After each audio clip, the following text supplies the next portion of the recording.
Many Kenyans have sale agreements that are not signed. Either one sign, the other doesn't sign. Many Kenyans have agreements that they have been brought to sign, not the witness seeing you sign. Third, many people have bought land orally. Do you have land there? Oh, yes, yes, yes. How many acres? 5 acres. How much are you selling? 20,000 shillings. Okay, thank you very much. I'll send you the money. I send the 20,000 by phone. That is an oral agreement. Any transaction on land, you must have a written contract. Written. Get it. No ELC court will listen to you if you don't have a written contract. 2, that contract must be signed by all the parties.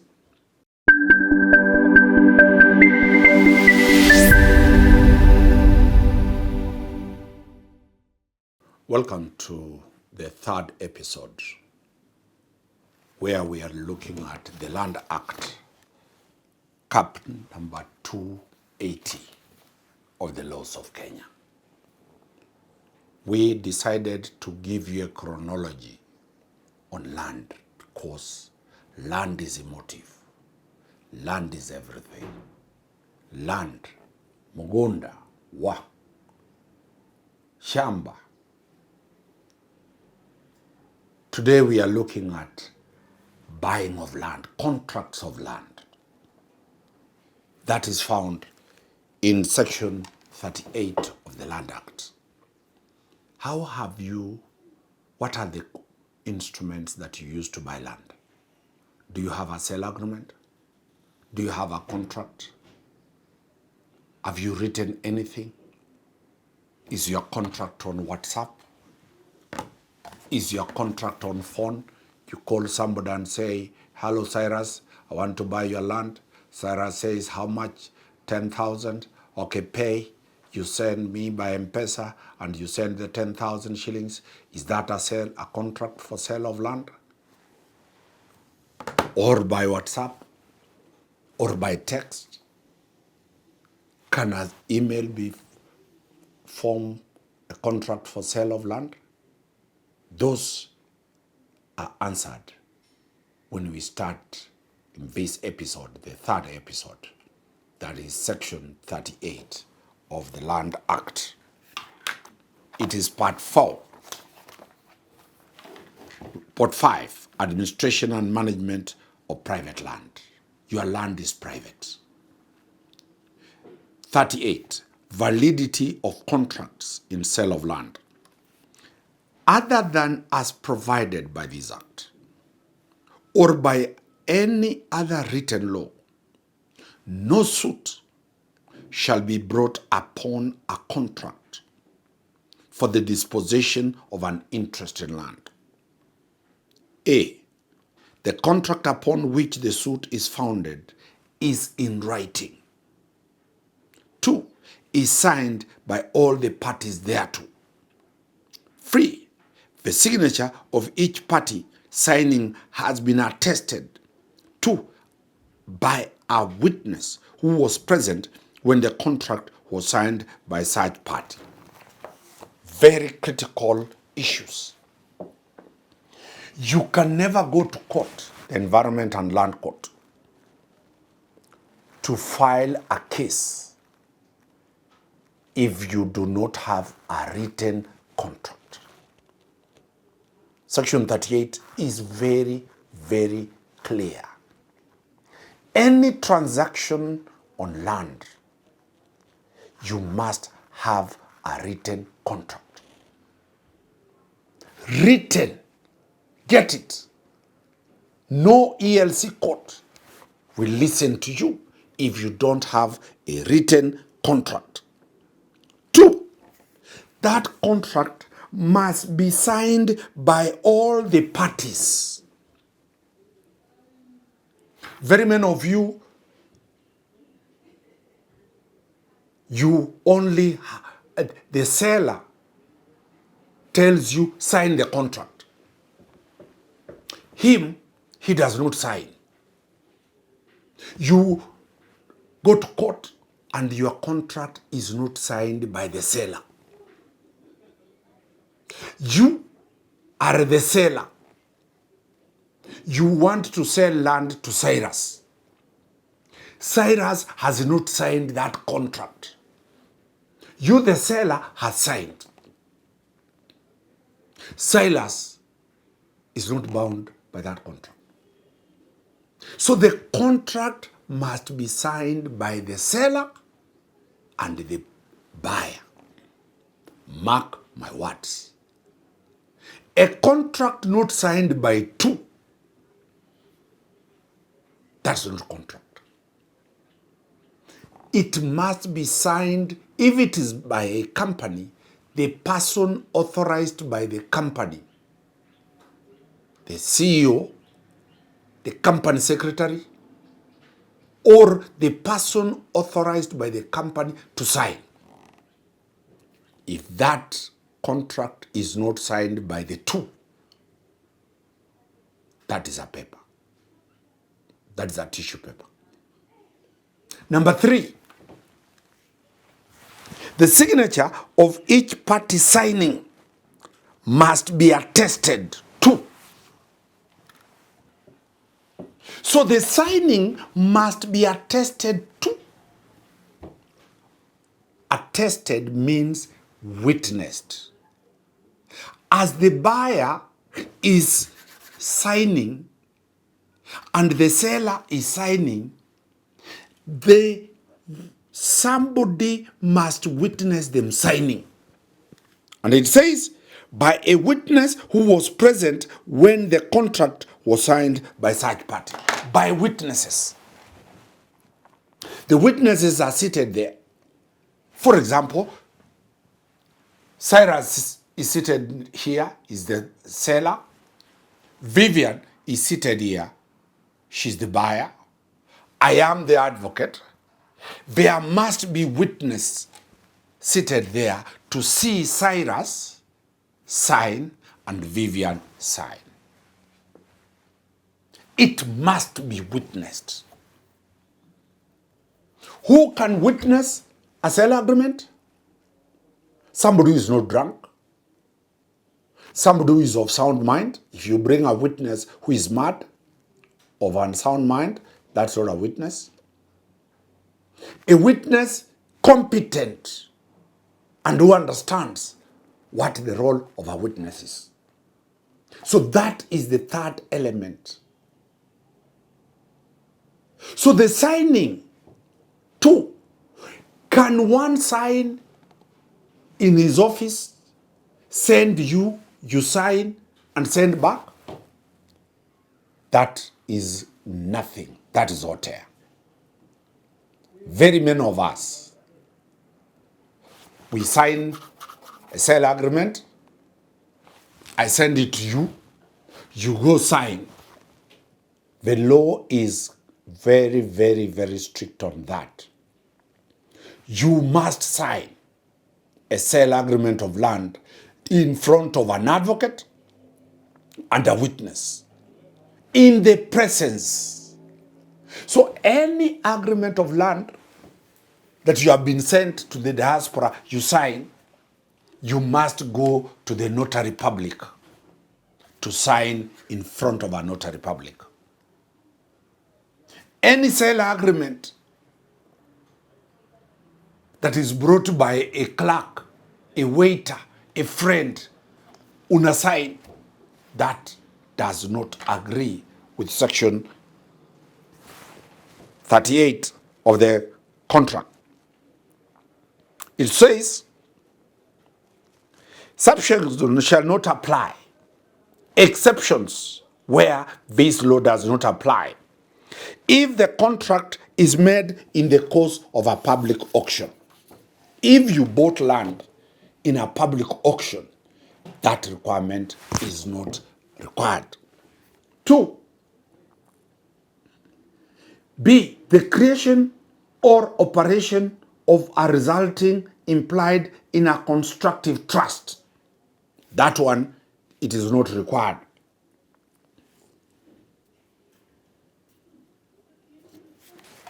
C, this is now very, very important. What about those verbal contracts? Watu waliandikiana. Watu waliambiana. What does the law say? The law says, the verbal contract shall be reduced to writing within 2 years from the date of the enactment of this act. If your sale agreement, if your land agreement, you agreed verbally, the law gave you 2 years. From which year? 2007. To return and agree and write that agreement in writing. Failure to which, that agreement, the verbal agreement, becomes, it will collapse. Therefore, it is very, very important to get that clear. Without a written contract, you are done. I warned you that if you are buying land, that agreement must be signed by both parties, it must be witnessed, and it must be drawn by an advocate. And that oral agreements are not supposed to be agreements for the sale of land. This question has been settled by the Court of Appeal in Civil Appeal number 218 of 2019. Justice W. Karanja, Justice K. Minoti, and Justice L.A. Ajode on 30th of January 2026. The Fit Tight Fasteners Limited and Akiba Bank Limited. The issue in this matter is found in paragraph 4, where it says, on the 21st July 2005, the appellant's advocates formally forwarded 3 copies of the executed sale agreement to the respondent's advocate for counter-execution and return. However, the respondents never executed nor returned the agreement. So the agreement was sent to the advocates. The parties had signed. The advocates did not sign. So the dispute arose whether this is an agreement for execution. In paragraph 26, the judges are saying, upon considering the grounds of appeal, the record of appeal, the rival submissions, and the authorities relied upon, we are of the view that the 2 issues that will resolve these disputes are A, whether there was a binding contract between the parties to the suit. They got it in paragraph 34.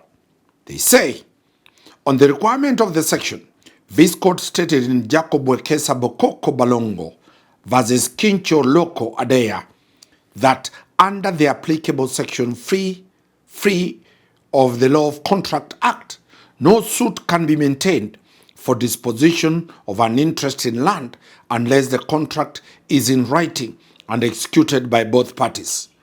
Oral agreements, this is where Vivian was a bad lady, she brought it. Oral agreements for the sale of a real estate and or land are generally not worthy anything and are unenforceable by dint of the applicable law. They are worthy nothing.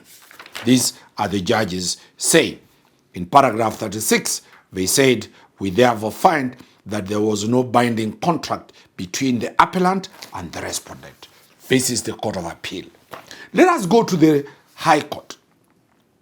This, still in the Court of Appeal, this is Justice Muli, Justice Gashui, and Justice Quach. Civil Appeal number 155 of 1992.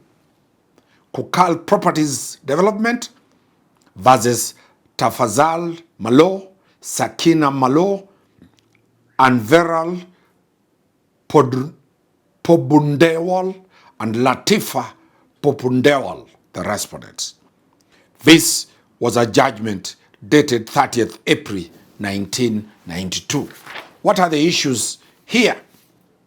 This was also, the judges found that, so my finding is that the non-signing by the defendant of the agreement must have been an oversight by the defendant's lawyer, considering the fact that the plaintiff, after signing, was made to believe in whatever he did that the agreement had been executed.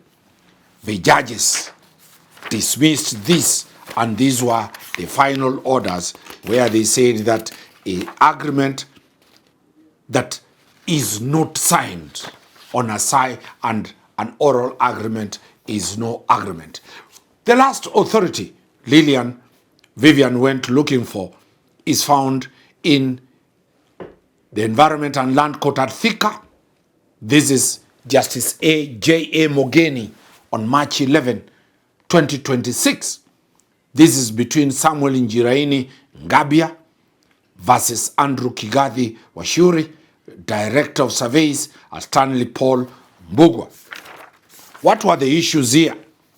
In paragraph 8, the counterclaimant pleads that he bought 1.5 acres of land from the plaintiff in 1985 by the sale agreement dated this date, and he paid the full purchase price of Kenya shillings 102,500, which was acknowledged.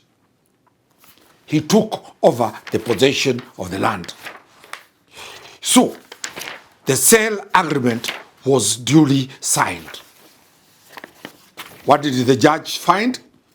Having considered the unopposed evidence of the first and third defendant, the court finds that the counterclaims highly meritorious and issues the following orders. A declaration is hereby made that the first defendant is the lawful owner of this property of land. 2, the plaintiff is ordered to surrender the original certificate to the court within 30 days for the purpose of subdivision and issuance, and the plaintiff to execute all necessary transfers forms, land control board consents, and the land went to the person who had a duly signed consent, a duly signed agreement. What are the lessons from these authorities? We go back to section 38, where it says, any contract of land must be in writing. It must be signed by both parties and witnessed or attested by a witness before a commissioner of oath, not a fake, an advocate of the High Court of Kenya. What lessons do we learn from this? Many Kenyans have sale agreements that are not signed. Either one signs, the other doesn't sign. Many Kenyans have agreements that they have been brought to sign, not the witness seeing you sign. Third, many people have bought land orally. You take a phone and you say, a sale agreement by calling, Vivian, yes, do you have land there? Oh, yes. How many acres? 5 acres. How much are you selling? 20,000 shillings. Okay, thank you very much. I'll send you the money. I send the 20,000 by phone. That is an oral agreement. Agreement for sale of land must be written. A witness must see the signatures being signed and an advocate filed. Failure to which, Section 38 of the Land Act of Kenya makes that land act useless, that sale of agreement useless, null and void. Okay, Danstan Omari on the 3rd episode of The Question About Land. Keep watching. We are moving to the 4th episode on the Land Act. Thank you.